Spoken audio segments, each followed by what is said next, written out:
Bonjour et bienvenue sur la chaîne La vie tout simplement.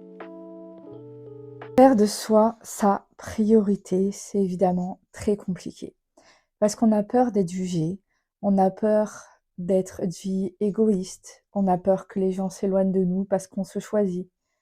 Mais si tu ne te choisis pas, qui le fera? Par exemple, si on te demande de garder un enfant de la famille ou un service, n'importe lequel, et que tu dis oui pour faire plaisir à la personne, pour ne pas la vexer, ben c'est toi qui vas te sentir mal. Parce que tu vas faire quelque chose contre ta volonté. Il faut apprendre à imposer ses limites et à dire non. Et dire non, ce n'est pas égoïste, c'est juste s'écouter. Il faut apprendre à arrêter de vouloir être parfaite, à arrêter d'avoir peur de décevoir les autres. On fait tous de notre mieux.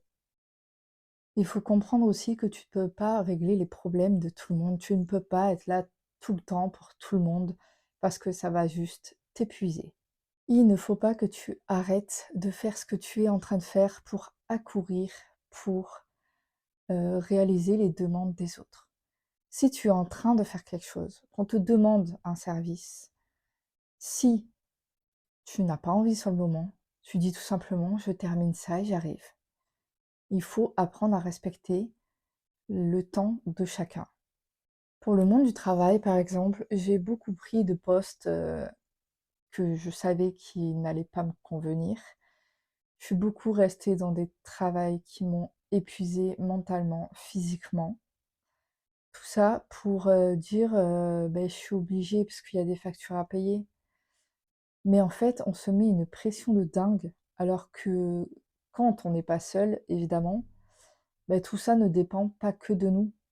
Alors c'est pas à une personne en particulier à gérer tout ça.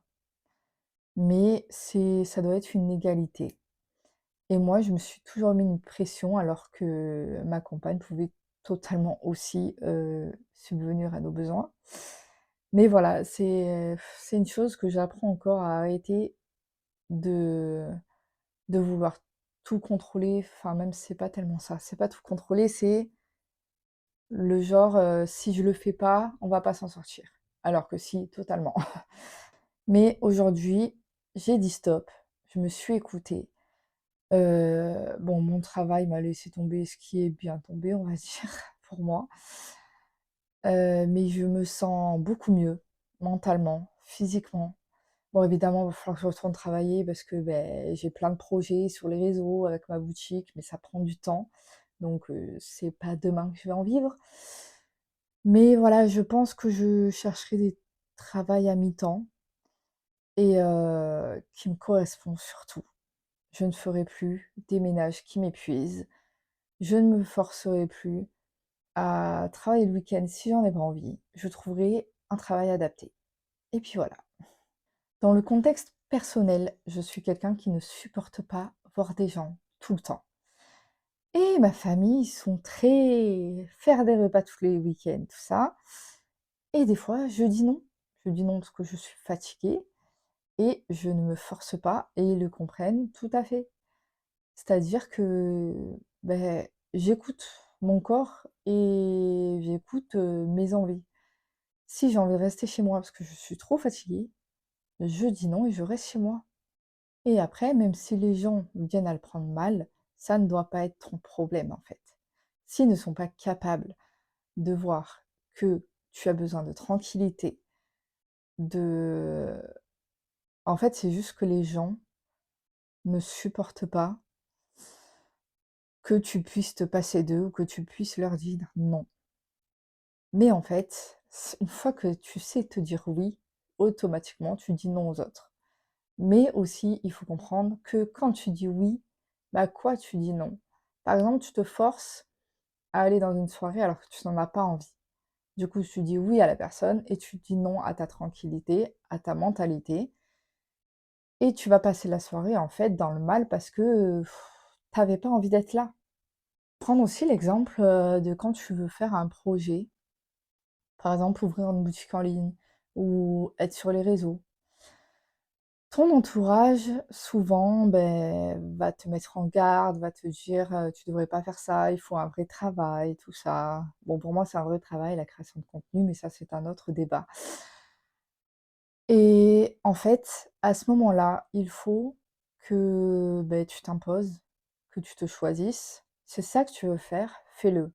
Arrête d'écouter ton entourage, arrête d'écouter leurs pensées limitantes et il faut penser à soi, à réaliser ses rêves. Même si tu te ramasses à la fin, c'est pas grave, tu te relèveras, tu feras autre chose. Mais ne laisse pas les autres gérer ta vie. C'est toi ta priorité, tu veux faire ça, fais ça. Un autre exemple typique, c'est de changer ton programme pour les autres. Tu as prévu quelque chose de ta soirée, que ça soit aller boire un verre avec ton chéri ou avec des copines ou tu as prévu quelque chose. On t'appelle, on te dit: «On fait une soirée et tout, tu viens?» Et tu en as pas envie, mais tu dis oui parce que, tu veux pas vexer ou tu veux pas que les gens s'éloignent de toi, parce que tu dis non. Mais en fait, voilà, tu fais encore ce que les autres veulent. Ben non, si tu as pas envie d'y aller, si tu as envie de garder le programme que tu avais, tu le dis: «J'ai prévu ça, donc je vais me maintenir à ça et on fera quelque chose ensemble une prochaine fois». Et il faut arrêter d'avoir peur sans cesse que les gens ne reviennent plus vers toi ou qu'ils s'éloignent de toi, parce que s'ils le font, c'est tout simplement que tu n'es pas importante pour eux et qu'ils ne respectent pas tes volontés, qu'ils ne respectent pas ta vie tout simplement et il faut qu'ils acceptent que, tu es quelqu'un à part entière qui a une vie de son côté. Et ça revient tout le temps à la même peur, c'est la peur de se retrouver seul, la peur, beh, de perdre les gens. Mais les gens, s'ils tiennent à toi, tu vas pas les perdre juste parce que tu dis non. Ils sont censés comprendre, en fait. Tout le monde est censé pouvoir dire non à quelqu'un sans avoir cette peur incessante. Après, c'est évidemment pas une chose facile parce que souvent, au début surtout, quand tu commences à apprendre à te prioriser, à te choisir, tu vas beaucoup culpabiliser. Surtout quand il s'agit de ta famille ou de tes amis proches. Tu vas culpabiliser de te faire passer avant eux. Mais au moins, tu n'auras pas de regrets et tu vivras la vie que tu as envie réellement de vivre et pas celle que les autres t'imposent. Parce que en choisissant toujours les autres, tu passes à côté de ta vie. Tu passes à côté des choses que toi tu veux réellement faire. Après, pour moi, il ne faut pas tomber non plus dans l'excès, c'est-à-dire que peux faire de toi ta priorité sans pour autant rejeter les autres quand même. C'est-à-dire garder un lien, tout ça, mais voilà, juste apprendre à s'écouter. Ça ne veut pas dire ne plus écouter les autres, ça ne veut pas dire les rejeter tout le temps, ça veut juste dire savoir choisir les bons moments. Moi maintenant, personnellement, je fais ce que j'ai envie de faire de ma vie. C'est-à-dire que j'ai des projets, je m'y maintiendrai. Si les autres ne comprennent pas, s'ils sont pas d'accord avec mes projets, tant pis. C'est ma vie, c'est pas la leur. Et bon après, j'ai la chance d'avoir un entourage, hyper bienveillant qui me soutient à fond, qui sont contents quand ils voient, que j'ai des vues, bon même si j'en ai pas énorme, mais que j'ai des commentaires surtout. J'ai pas beaucoup de vues, mais la communauté, que j'ai, elle laisse pas mal de commentaires et c'est ce que je trouve encore mieux en vrai. Je préfère largement avoir 2 commentaires qu'avoir 100 000 vues sur une vidéo. Parce que quand les gens n'interagissent pas, ça veut dire qu'ils sont pas tellement intéressés. Que si ils laissent des commentaires, ça veut dire que ton contenu les intéresse. Donc moi, je cherche plutôt ça, plutôt que les vues.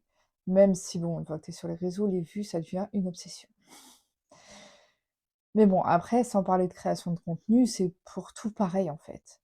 C'est, faut pas laisser les autres gérer notre vie. Il faut savoir s'imposer dans sa vie. C'est pas qu'une question des sorties, de tout ça. C'est en général. C'est pour tes rêves, c'est, pour, ta façon de t'habiller, c'est pour tout, en fait. Il faut ne pas écouter les autres et s'écouter soi-même.